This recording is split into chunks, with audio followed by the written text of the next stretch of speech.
Before beginning the story, I'd like to say a big thank you for visiting my new channel. I'm going to be uploading alternate history-related stories every single day. If that sounds good, be sure to leave a like and don't forget to subscribe. It means a whole lot when just getting started. I hope you enjoy the story. I've worked rail for 22 years. I know what a train sounds like before I can see it. The frequency of it, the particular weight of something that big moving through air and along steel. It gets into your chest before it gets into your ears. You stop noticing it after a while the same way you stop noticing your own heartbeat. It just becomes part of what you are. So when I heard the train coming into Callow Station that night, I heard it wrong before I heard it at all. Something in the frequency was off, something in the weight of it. I was underneath the platform, in the signal housing, with a flashlight between my teeth and a junction panel open in front of me. And I heard it coming, and I thought, that's not a freight configuration. And then I thought, there's no passenger service on this line. Not anymore. Not for 11 years. I came up out of the housing and onto the platform, and the train was already there. Callow Station sat at the end of a regional line that had given up on passengers before the decade turned and now moved freight 3 nights a week and sat quiet the rest of the time. The passenger platform was technically still part of the infrastructure, maintained at the minimum level required by the terms of the operating license, which meant the lights worked and the surface was sound, and that was about the extent of it. Nobody waited there. Nobody had in years. It was a platform the way a closed door is still a door. The train on that platform did not belong to any decade I was currently living in. I knew that before I could have told you why I knew it. The model was wrong, the proportions wrong, the livery a color scheme and typeface that I placed somewhere in my past rather than my present. Not antique, not so far back as to be obviously historical, just behind, just enough to land wrong the way a photograph lands wrong when you look at it and realize it's older than it should be. I knew the year. I didn't want to know it, but I knew it. It was a few years before Remy died.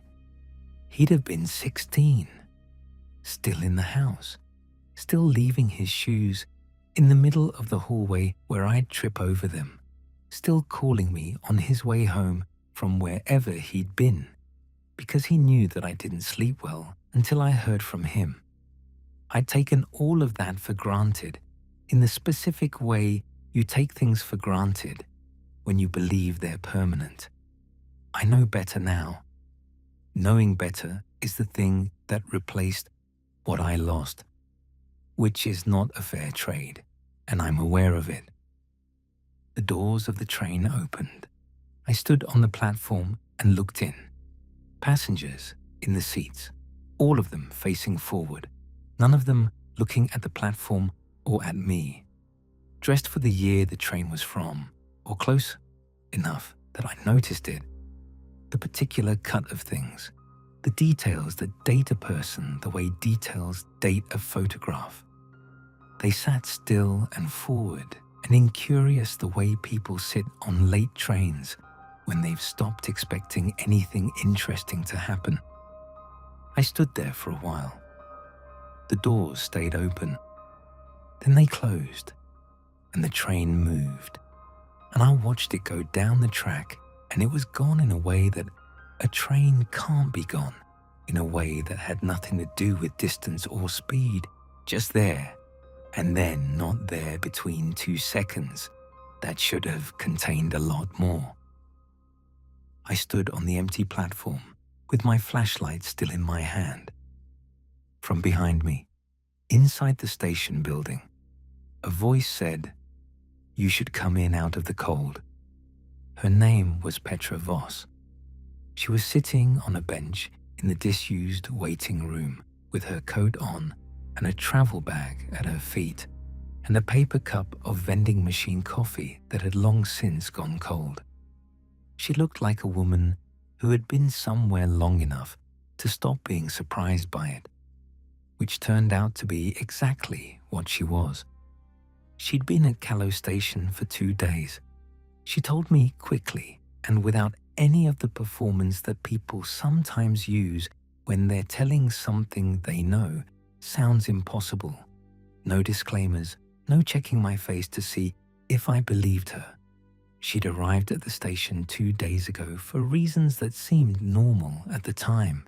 A scheduling mix-up with a freight collection she was coordinating, and the train had already been on the platform when she got there. She'd assumed it was a service she'd somehow missed in the schedule. She'd stepped aboard. She saw the passengers and understood immediately that something was wrong. She got back off before the doors closed. The train left without her. Since then, she hadn't been able to leave the station. She told me this plainly. The exits worked. She could push the doors open. She could walk across the parking lot. She could almost reach her car. But she ended up back on the platform every time. Not with any drama, no walls or sudden shifts. Just the quiet stubbornness of a place that had made a decision about her. I asked her what she thought the train was. She said she didn't know what it was in any fundamental sense, but she knew what it did. She'd had 2 days to watch it. It found the year that mattered most to whoever was on the platform, and it approached it gradually, not arriving there all at once, getting closer with each pass. She said it wasn't random. She said it was calibrated, and that the word felt right, even though she didn't love what it implied about the thing doing the calibrating. I asked her what year it had been coming for her. She said the year her marriage ended, the year she'd said something she couldn't unsay and watched the person she'd been with for 16 years make peace with leaving. She said she'd almost gotten back on the train when it reached that year. She said almost like it was the most expensive word she owned.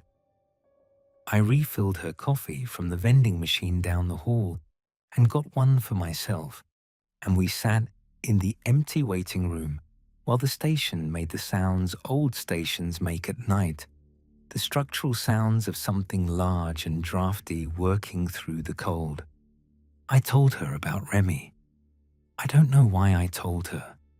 I didn't talk about Remy with people as a general rule, but it was late and the train was out there, and she'd told me the truth about her year, so I told her mine. She listened the way Petra listened to everything, completely without comment, without the face people make when they're waiting to say something sympathetic. She just listened. When I finished, she said, "So you know which year it's coming to?" I said yes. She said, "Then we don't have much time." The train came back twice more over the next few hours. Each time, it was a different year, closer to now than the last. Petra sat beside me on the platform bench, and we watched it arrive and idle and open its doors and wait, and then close and go. The first return was still early enough that I didn't feel the full weight of it yet. The second return landed closer, and the wait started coming.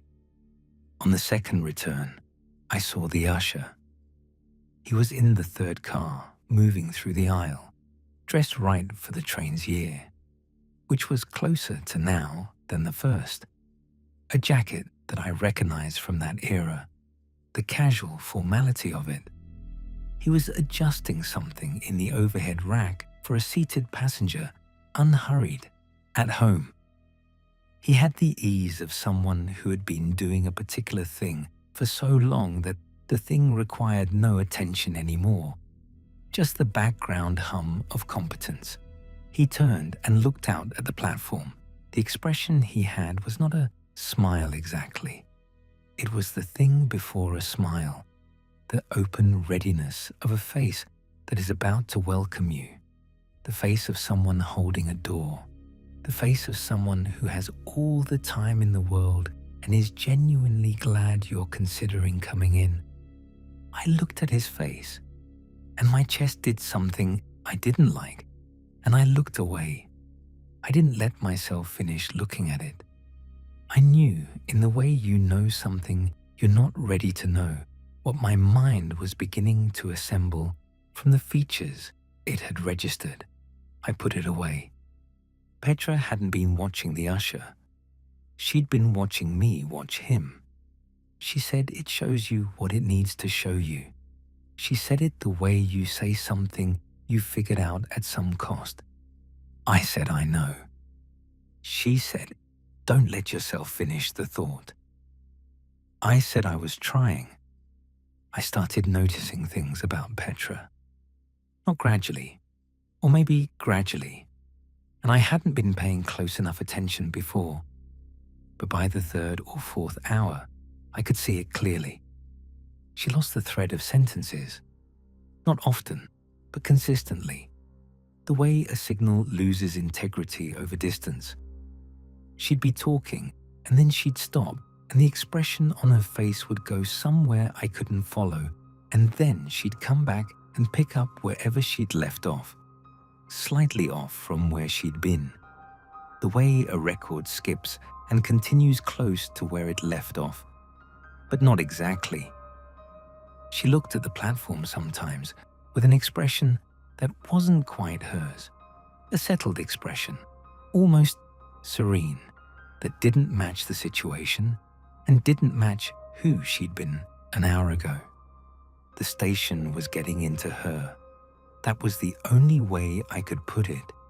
She'd been marked when she stepped on the train and then stepped back off, and the 2 days she'd spent on the platform had been working on her the way damp works on old wood, not destroying it, just changing what it was made of. I asked her if she felt okay. She said she felt fine, and the way she said it scared me more than if she'd said she didn't, because it was the fine of someone who no longer had full access to the scale they were measuring against. I thought about what 2 more hours on this platform would do to her. I thought about what I'd come to Callow Station to do, which was signal maintenance, which was a thing I was specifically good at. I thought about the infrastructure of the station, which I knew in the way I knew all the infrastructure on this line, because knowing it was the job, and I'd been doing the job for a long time. I thought about the service corridor. It ran underneath the platform, connecting the passenger side of the station to the freight side through a maintenance passage that had been built when the station was first constructed and had been ignored by everyone except maintenance technicians ever since. It was low and unpleasant and smelled like the underside of something old, and it came up on the freight platform on the other side of the station building, which sat on a completely separate track from the passenger line. I didn't know whether the train's claim on the station was limited to the passenger infrastructure. I thought it probably was. I thought this because the thing operating the train understood rail, understood the logic of it, had organized itself around the logic of a passenger service, the platform, the doors, the usher moving through the cars. Freight was different logic. Freight was a different system entirely. I thought it was worth finding out. I told Petra about the corridor. She looked at me with the expression of someone deciding whether to trust a door after a bad experience with doors. I said I couldn't promise it would work. I said I thought it would. Based on what I knew about the station and what I'd seen of how the train behaved, I said she had maybe another hour or two before the platform had enough of her, that finding out wouldn't matter. She picked up her bag. We went back in through the waiting room and down the hall, and through the door marked maintenance that nobody had opened recently enough for it to be easy. Down the stairs and into the corridor, which was exactly as unpleasant as I had remembered. Low ceiling, caged utility lights every 20 feet, the smell of grease and old concrete, and the faint presence of groundwater somewhere in the walls. Petra didn't say anything in the corridor. She walked behind me and I could hear her breathing and her footsteps, and that was enough to tell me she was still herself, still present, still on the right side of whatever the platform had been doing to her. The corridor ran the length of the building and ended at a stairwell that came up through a hatch in the freight platform. I pushed the hatch open and the cold air came in, and I climbed up and turned and gave Petra my hand, and she came up after me. The freight platform was dark and cold and completely ordinary. Concrete and steel and the smell of diesel and the far-off sound of something moving on the freight line to the east. Some legitimate train going somewhere it was supposed to go. No warmth, no open doors, nothing waiting. We walked to the edge of the platform and down the ramp to the access road that ran along the back of the freight side. From there, it was a straight walk around the building to the main parking lot. Petra walked out of the access road and into the parking lot and stopped. She stood there for a moment. I watched her. She let out a breath that seemed to have been waiting a long time. She said, "That worked." I said, "Yeah." We stood in the parking lot for a moment. The passenger side of the station was on the other side of the building. I could see light from there, from the platform, spilling out into the dark. I didn't go around to look. Petra had a car in the lot. She stood next to it and looked at me and said she didn't want to drive 2 hours to her sister's place at this hour and asked if I knew anywhere open. I knew a diner. The diner was 2 towns over, and it was the kind of place that existed specifically for people who needed somewhere to be at bad hours. Booths with vinyl seats, coffee that was strong rather than good, a menu that ran to eggs and toast, and not much else after midnight. We took a booth near the back, and a waitress brought coffee without being asked, which was the right instinct. We didn't talk about the station for a while. We talked around it, which is its own kind of talking about it. Petra told me about her sister, who lived on a property with horses and always had a spare room ready on the grounds that Petra was always going to end up needing one sooner or later. I told her about the freight line, about the signal work, about the particular satisfaction of fixing something invisible that a lot of things depended on. At some point, she said, "You almost went." I said, "Almost." She said she understood. She said it without any judgment in it, the way you say something when you mean the thing itself, and not any version of how it makes the other person look. I told her about Remy, more than I told her at the station, more than I told most people, more than I told anyone in a while. She listened the same way she'd listened the first time, completely, without rush. I told her about the seat. 3rd car back, window side, held. She said she knew. She said hers had been an aisle seat, 2nd car, with a coat on the seat next to it, like someone had stepped away. We finished the coffee and I paid, and she gave me her number in case I ever needed to talk to someone who knew what I knew, and I gave her mine for the same reason. She drove north, and I drove home, and the roads were empty in the way roads are empty very early in the morning. The sky starting its first grey suggestions of something before dawn. I went back to Callow Station 4 days later.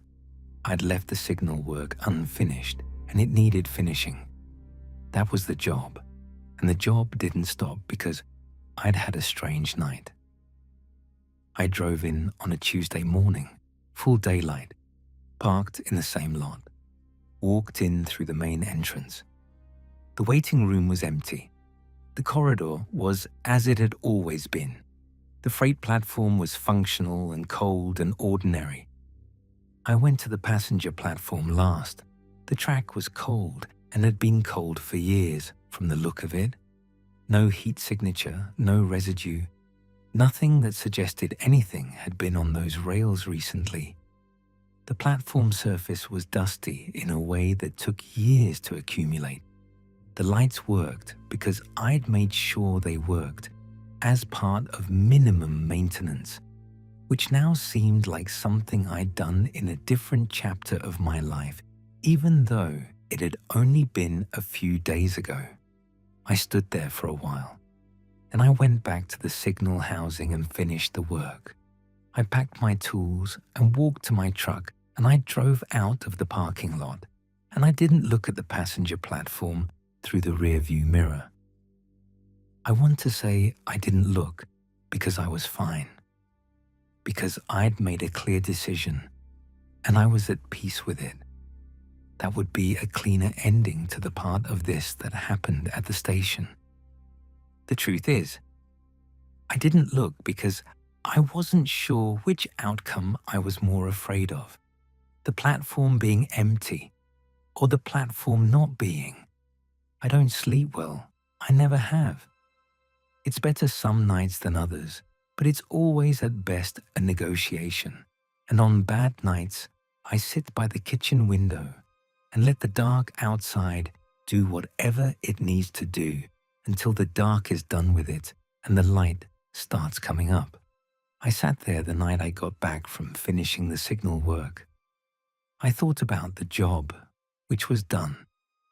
I thought about Petra, who had texted me that she'd made it to her sister's and that the horses were enormous and that she was sleeping 10 hours a night, which I was glad about. I thought about Remy. I always think about Remy. That's not news.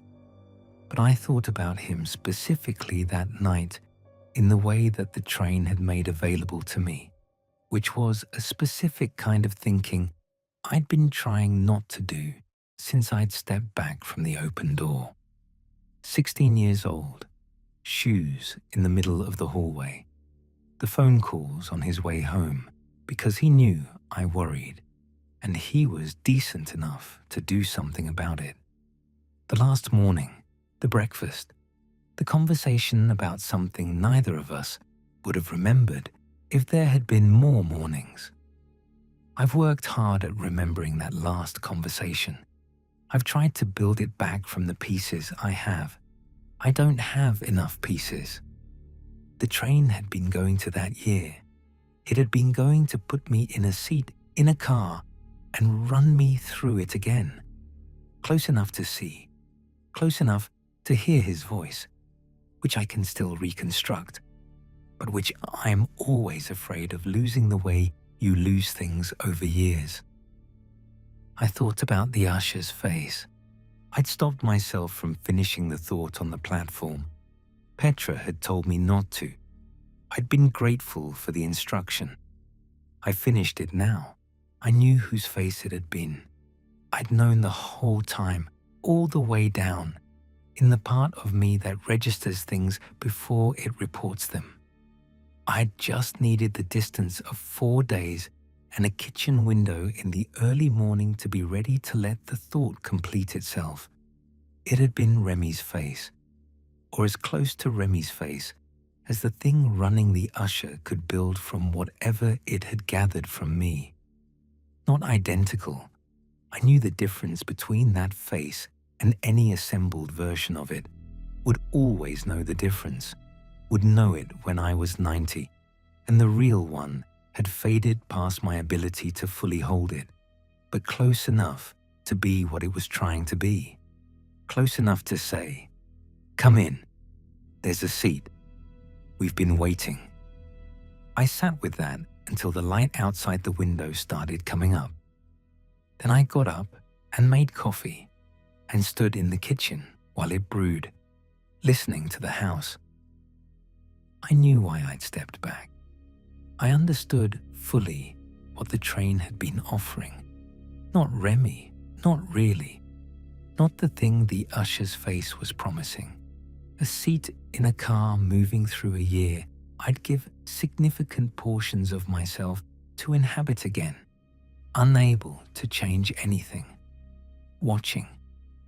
The observer that you stay until you stop being the person who got on.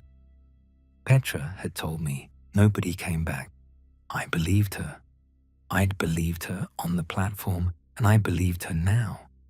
But I want to be honest about the part that doesn't resolve cleanly, because the rest of this has been honest, and I don't see the point of stopping. Knowing it would have been a version rather than the real thing doesn't change what the version would have contained. His voice, the ordinary morning, all of it wrong in some small, assembled way. Maybe, but close. Close in a way that nothing in my actual life is going to be. I stepped back because Petra told me what happened to the people who stayed on, and I believed her. And I am glad I believed her. I'm also glad that somewhere in whatever the train was, in whatever the usher had built from what it gathered from me, somebody thought the right face to put on for Gus Farrow was his son's. It means I'm not the only one who knows what I lost, even if the only other thing that knows it is something I want nowhere near me. I drank the coffee. I went to work. The track at Callow Station stays cold. I check it every time I'm out there. I don't know what I'll do when it isn't.